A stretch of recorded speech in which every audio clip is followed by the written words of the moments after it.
Hello, my name is Jeff. This is Castle 202, self-defense law network. I've been getting, I don't know, I get about 20 comments a week, 20 emails a week, and I've been getting asked about this video a lot of active self-protection. And every once in a while, people ask me about what is he doing? Is he giving good advice? And for the most part, I think he does give good legal advice. He uses a source that I've used with Andrew Branca's instructional course. And I think he's taken it. I think I remember like a year and a half ago, Andrew actually talking about him or something to that effect. That well, anyway, he uses a source that I am 100% confident in.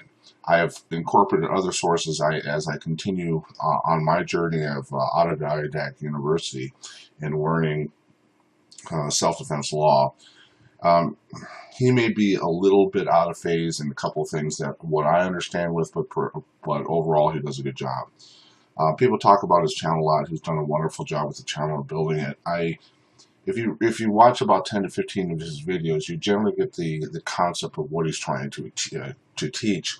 It's just, after most of his videos, you see someone being killed or executed, and I just don't want to see that. So I believe his other channel that I come across, the Extra channel, does have more long-term benefit in doing that. But what I want to go is people been asking me about his analysis of this attack. Is the owner, the CEO of this business right here? Did he have the right to pull a gun on this guy?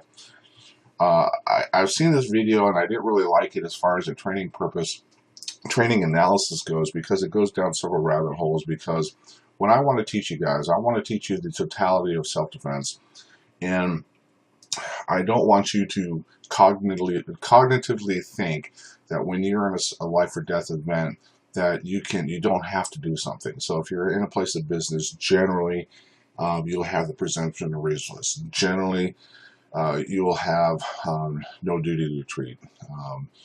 And in some instances, there's going to be a suspension of proportional force also. But I don't want you to go through those rabbit hole scenarios. I want you to act responsibly and not have to think about legal consequences when you're into the fight itself. So I want to get into this business, okay? And the other rabbit hole issue, I just want to go over it a little bit. When you're dealing with businesses, it's not a home. You can't operate self-defense law the same as a home in a business, because businesses, there's going to be three categories that you will fall under. You are either going to be an invitee, a licensee, or a trespassee, and one of those you're going to fall into one of those. And with that comes different rabbit hole issues. Okay, just like you can't treat your home like a business, because uh, because not everyone off the street is going to be an invitee. But with a business, there is a business advantage of you already having the door open and becoming an invitee scenario, or if it is a membership kind of thing, you're going to be more of a licensee kind of a scenario. So when you're coming in off the street, you're invited into that business, and if you have been a trespasser in the past, or if they have asked you to leave, well, that's when you become a trespasser. Now, John has indicated that this guy has a history of this business, and I really didn't look into it that much because I didn't really see that much of a training value, but there's been a reasonable response of you people out there asking me my opinion. So let's just go through this video real quick. Door has a long history with this company. Let's get him off. Now he comes in here, okay, it's an invitee situation, he's looking around, and I want to talk about the CEO, okay? The CEO is, he'll be coming in view here shortly. Come on, let's go. There he is. This guy right here, he is what John says the CEO. If you're the CEO of the business, that means that you're basically on the owner of the property, and that with that become certain protections. But I don't want you guys getting into the weeds with that. If you look at this guy, I don't think he is above 6 feet tall. I think he's pretty skinny. He's, if he's worth a buck, if he's 160 pounds, I think it is 160 pounds with the gun. Okay. Now, the conflict is going to be coming up here. He comes around, he spins, he sees the guy, he starts walking toward him with his arms out. He's not a big guy. Now he gets punched. He gets stunned, he gets almost off balance into his chairs. At this point, he could be trapped where he couldn't get away. Now, this is going to be a rabbit hole issue. When you are trapped and you can't go anywhere, deadly force could be used at that point. He could have had a position of advantage with him being off balance right now, here and there. A position of advantage is a disparity of force. That's what we're looking at. That hit to the face, I don't know if it stunned him. When you're dealing with all these I don't know things, that's why I believe that this is a very bad video to do self-defense law and teach people with, because there's so many different variables and rabbit holes, because self-defense is highly factual and it runs on it. Did he feel threatened? The other aspect of this was he subjectively reasonable in pulling? He's going to be pulling his gun here shortly.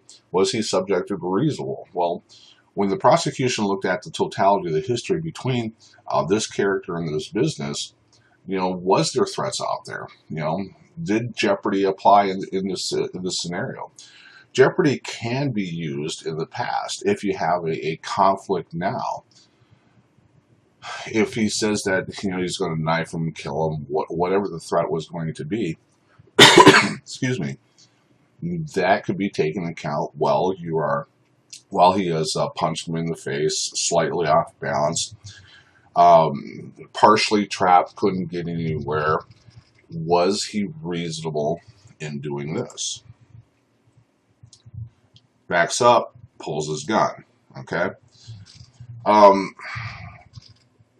I think not just because of the past history of it. I think he was able to draw his weapon because he was punched. He was off balance.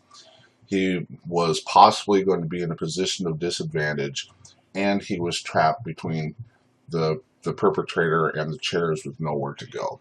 That is my analysis of it. Remember, I put something on Facebook about Alexander Weiss, about his confrontation with Muhammad, I can't remember his last name, a 17-year-old kid in Rochester, Minnesota. And the difference between these two is, the CEO here, he pulls his gun, the bad guy sees it, he goes away. The difference with the Alexander case is that he pulled his gun, the 17-year-old boy didn't back away, he shot him. And now the difference between the two, and I'm going to be talking about the Alexander Weiss case here in the next couple of weeks, is that Alexander is probably going to go to jail for second-degree murder. This guy is going to be walking away. So when people ask me about this video, I think it's a bad video to teach self-defense law, because there are a lot of different rabbit hole issues, and you got to take into account that just because this happened, you cannot correlate it to a different scenario if you ever get into it and say, well, how come this guy was able to pull his gun, but in this situation you can't?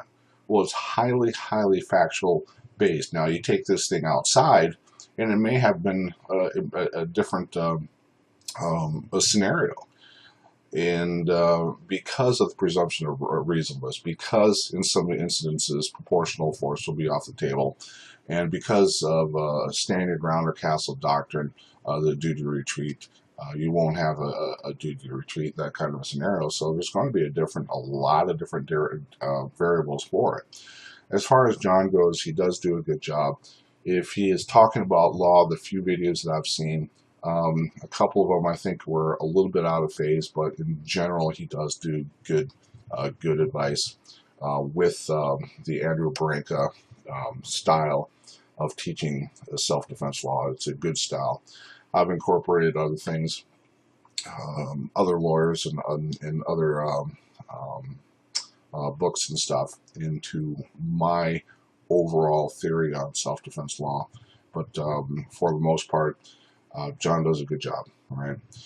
So stop asking me about him. He's a rock star right now on YouTube. But again, after 10 or 15 videos of this thing, you kind of get a gist of what he's doing.